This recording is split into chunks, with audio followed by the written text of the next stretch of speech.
Friends 2024 তো চলেই গেছে, কিন্তু আপনি আপনার স্বাস্থ্যের জন্য কি করলেন, সুস্থ থাকার জন্য কি করলেন? কিন্তু যদি আপনি ভাবেন যে না, অনেক হয়েছে, 2025 থেকে আমি সুস্থ থাকব, রোগমুক্ত থাকব, সুস্বাস্থ্যের অধিকারী হব, তাহলে আজকে আমি এই ভিডিওতে এমন 5টি অভ্যাসের কথা বলবো।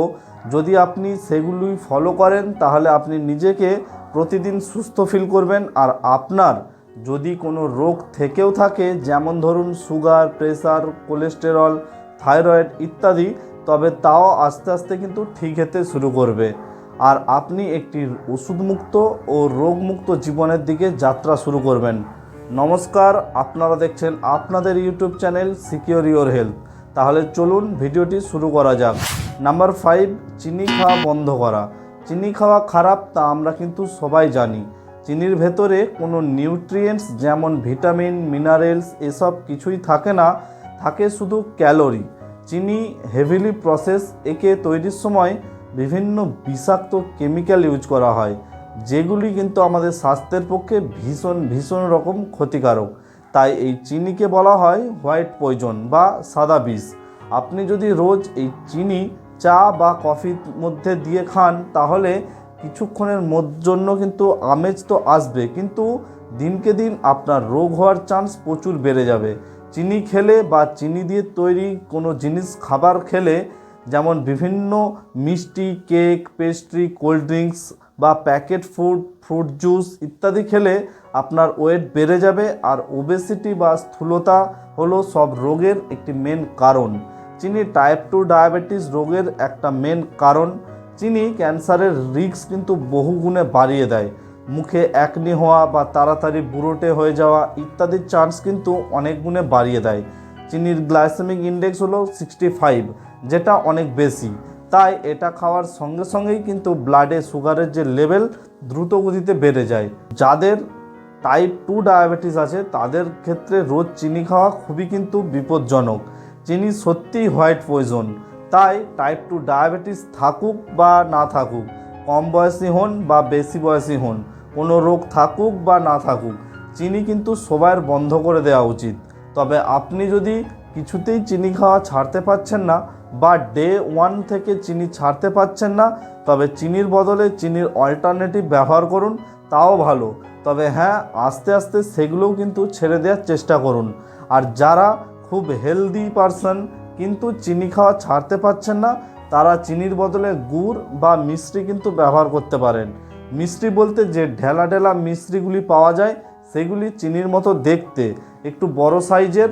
মিষ্টি নয়, গুড় বা মিষ্টি খেলেও তা খুবই লিমিটেড রাখবেন, কারণ গুড়ের গ্লাইসেমিক ইন্ডেক্স 85, যা চিনির থেকে কিন্তু অনেক বেশি। তবে গুড়ে যেটা ভালো জিনিস তা হলো গুড়ের মধ্যে নিউট্রিয়েন্টস আছে, অর্থাৎ ভিটামিন, মিনারেলস ইত্যাদি আছে। তবে এই 2025-এ প্রমিস করুন, একেবারে চিনি ছাড়তে না পারলেও চিনির অল্টারনেটিভ ইউজ করে 2 থেকে 3 মাসের মধ্যে কিন্তু অল্টারনেটিভগুলিকেও কিন্তু আপনি ছেড়ে দেবেন ও সুস্থ জীবনযাপন করবেন। নাম্বার 4, খাদ্য তালিকায় ফল এবং স্যালাড অ্যাড করুন। সকালের ব্রেকফাস্ট ফল দিয়ে করুন। ফলে আছে ভরপুর মাত্রায় antioxidant, nutrients, vitamin, minerals, fibre এবং ফাইটোকেমিক্যালস, অর্থাৎ বিভিন্ন প্রকার রোগের সঙ্গে যেগুলি যুদ্ধ করে। সকালে ফল দিয়ে ব্রেকফাস্ট করলে আমাদের শরীরে যে ভাইটাল নিউট্রিয়েন্টসগুলো দরকার হয়, সেগুলি কিন্তু প্রথমেই পেয়ে যায়। ফলে থাকে ন্যাচারাল সুগার, যেটা খুব তাড়াতাড়ি শরীরকে এনার্জি প্রডিউস করে। ফলে প্রচুর পরিমাণে ফাইবার থাকে, যেগুলি কিন্তু খাবার হজমে ভীষণভাবে কিন্তু সাহায্য করে। আবার এই ফাইবার আমাদের শরীরে সুগারের যে অ্যাবজর্পশনকে কিন্তু স্লো করে দেয়। ফলে ব্লাড সুগার স্পাইক, অর্থাৎ হঠাৎ করে কিন্তু ব্লাডের মধ্যে সুগারকে কিন্তু বাড়তে দেয় না, ফলে ব্লাড সুগার কিন্তু কন্ট্রোল হয়। তবে যাদের ডায়াবেটিস আছে তাদের ক্ষেত্রে সবথেকে ভালো হলো যে সাইট্রাস জাতীয় ফল, অর্থাৎ বাতাবি লেবু, কমলা লেবু, মৌসুম্বি লেবু ইত্যাদি। এছাড়াও ডায়াবেটিসদের ক্ষেত্রে ভালো ফল জাম, আপেল, আঙুর, স্ট্রবেরি, চেরি ইত্যাদি। যাদের ডায়াবেটিস আছে তারা খুব মিষ্টি জাতীয় ফল, যেমন ধরুন খেজুর, আম, আনারস, কলা, তরমুজ ইত্যাদি কিন্তু অ্যাভয়েড করবেন, বা খেতে ইচ্ছে হলে অল্প মাত্রায় খেতে পারেন। আর যাদের ডায়াবেটিস নেই তাদের তো চিন্তার কোনো কারণই নেই। ফলে প্রচুর পরিমাণে জলীয় পদার্থ থাকে, যা আমাদের শরীরকে কিন্তু হাইড্রেট করে রাখে। বিশেষত সকালের সময় প্রচুর ফল কিন্তু খেলে অ্যান্টিঅক্সিডেন্ট থাকে, যা আমাদের শরীরে উৎপন্ন হওয়া ফ্রি রেডিকেলসগুলোর সঙ্গে ফাইট করে আর আমাদের ইমিউন সিস্টেমকে কিন্তু বুস্ট করতে সাহায্য করে। ফলের যে ন্যাচারাল ডায়োরেটিক প্রপার্টির জন্য ফল আমাদের শরীরের যে টক্সিন আছে সেই টক্সিনগুলোকে কিন্তু খুব সহজেই বাইরে বার করে দিতে সক্ষম হয়। ফল লো ক্যালোরি, ফলে এটা একটা হেলদি ব্রেকফাস্ট। বাই চান্স কারোর যদি খালি পেটে ফল খেলে কোনোরূপ সমস্যা হয়, তাহলে আগের দিন রাতে ভিজিয়ে রাখবেন বাদাম, ছোলা, আমন্ড, তারপরে আখরোট ইত্যাদি, আর এগুলো কিছুটা খাওয়ার পরে কিন্তু আপনি ফল দিয়ে কিন্তু ব্রেকফাস্ট করতে পারেন। আর আপনারা যখন লাঞ্চ বা ডিনার করছেন তার ঠিক আগে এক বাটি স্যালাড খেয়ে নিন, তারপরে লাঞ্চ ও ডিনার করুন। স্যালাডে প্রচুর পরিমাণে ফাইবার থাকে, যা খাবার হজম করতে কিন্তু ভীষণভাবে সাহায্য করে এবং এটা কিন্তু বাওয়েল মুভমেন্টকেও কিন্তু সুন্দরভাবে রেগুলেট করে।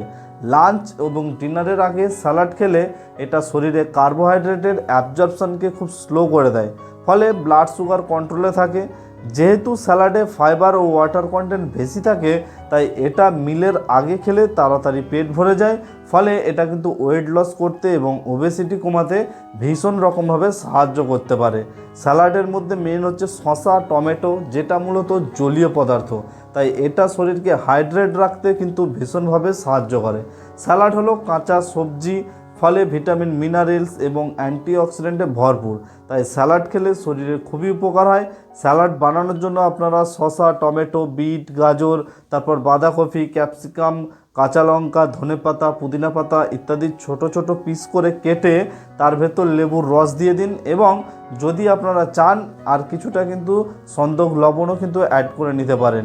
এটা অত্যন্ত সুস্বাদু হয়, ফলে কিন্তু খেতেও কোনো সমস্যা হয় না।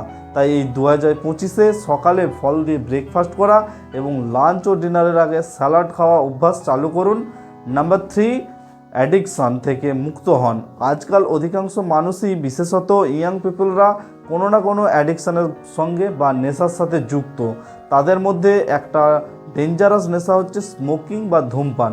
আপনি যে সিগারেট বা বিড়িতে একটা টান দিচ্ছেন, তার সঙ্গে প্রায় 7,000 রকমের বিষাক্ত কেমিক্যাল আপনার ফুসফুসে ঢুকছে এবং আপনার রক্তে মিশছে ও সারা শরীরে পৌঁছে যাচ্ছে। তার মধ্যে 700টা কেমিক্যাল কার্সিনোজেনিক, অর্থাৎ ক্যান্সার সৃষ্টি করতে পারে। ধূমপান করলে সিওপিডি অর্থাৎ ক্রনিক অবস্ট্রাকটিভ যে পালমোনারি বা লাংসের যে ডিজিজও কিন্তু হয়। এটা এক প্রকারের শ্বাসকষ্টের রোগ এবং এই রোগে প্রচণ্ড কষ্ট হয়। যারা ধূমপান করেন তাদের আয়ু প্রায় 10 থেকে 15 বছর কমে যায়।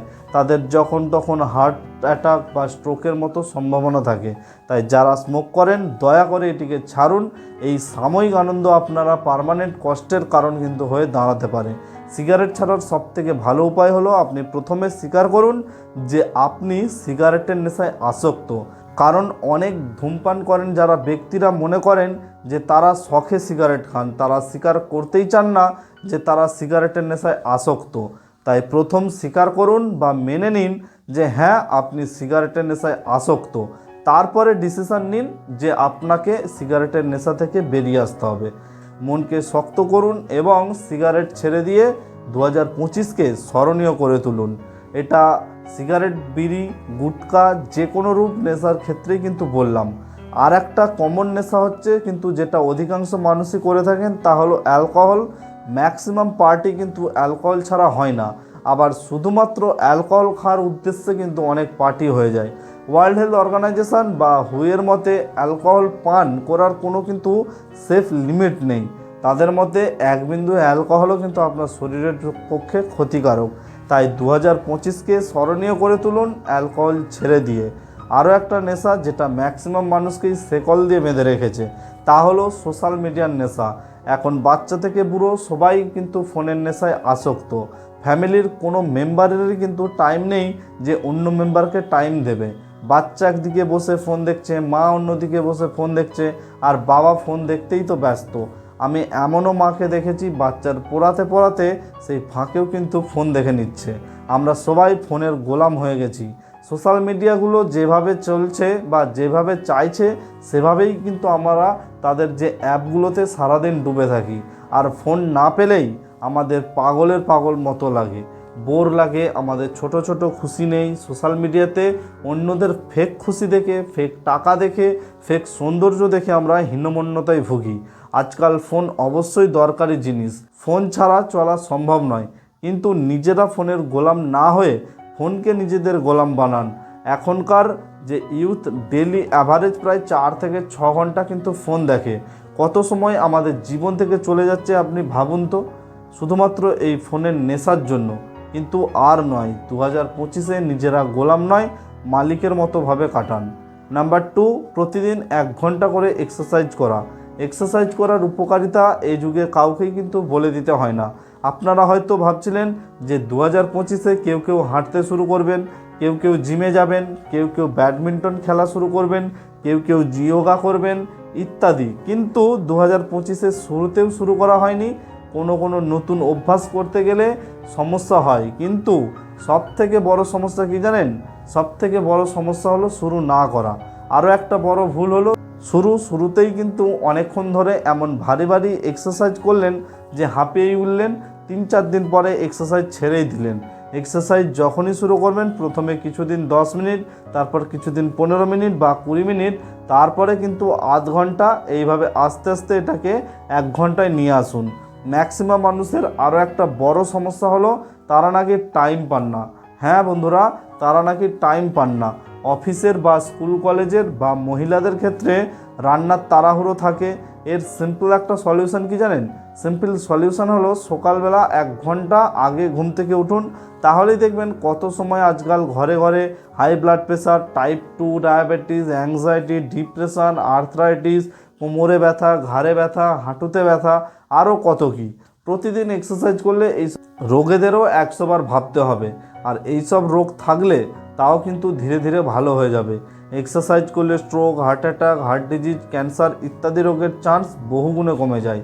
এছাড়াও এক্সারসাইজ আপনার মুডকে বা মেজাজকে কিন্তু ভালো রাখতে সাহায্য করবে। এছাড়া ওয়েট কন্ট্রোল জার্নিতেও কিন্তু আপনাকে সাহায্য করবে, আপনার ঘুম হতে কিন্তু ভালোভাবে সাহায্য করবে। এছাড়া রেগুলার এক্সারসাইজ করলে এনার্জি লেভেল বেড়ে যায়, আপনার সেক্স লাইফ বুস্ট করে। আপনি ভাবতেও পারবেন না প্রতিদিন এক্সারসাইজ করলে তা আপনার ডেইলি লাইফকে কিভাবে চেঞ্জ করে দিতে পারে। নাম্বার 1, সন্ধ্যে 6:30 থেকে 7টার মধ্যে ডিনার সেরে নিন। ম্যাক্সিমাম মানুষই রাত করে ডিনার করেন। হ্যাঁ বন্ধুরা, ম্যাক্সিমাম মানুষই কিন্তু রাত করে ডিনার করেন আর খাবার পরপরই শুয়ে পড়েন। এতে কিন্তু খাবার ভালো করে হজম হয় না। আপনি তো ঘুমিয়ে পড়েন, কিন্তু কখনো ভেবে দেখেছেন সেই খাবার হজম করানোর জন্য আপনার যে ডাইজেস্টিভ সিস্টেম বা পৌষ্টিকতন্ত্র তখনও লড়াই করতে থাকে বেশ কিছু ঘন্টা। আবার সকাল থেকে খাওয়া শুরু করবেন, তখনও সে কাজ করবে, একটু বিশ্রামও পাচ্ছে না। এইভাবে ধীরে ধীরে আপনার ডাইজেস্টিভ সিস্টেম খারাপ হতে থাকবে। আমাদের হজম শক্তি সূর্য ওঠার পর থেকে ধীরে ধীরে বাড়ে এবং মধ্যাহ্নে এটা একেবারে পিক বা সর্বোচ্চ থাকে, আর সূর্য ডোবার সময় থেকে এটা কম হতে থাকে, আর রাতেতে কিন্তু একবারেই কমে যায়। ফলে রাত করে খাবার খেলে সেই খাবার হজম হওয়া কিন্তু খুবই কঠিন ব্যাপার। যদি ঠিকমতো হজম না হয় তবে এটা পেটের মধ্যেই পড়ে থাকে আর কিন্তু পচতে থাকে। ফলে এখান থেকে টক্সিন উৎপন্ন হয় এবং বিভিন্ন রোগের সৃষ্টি হয়।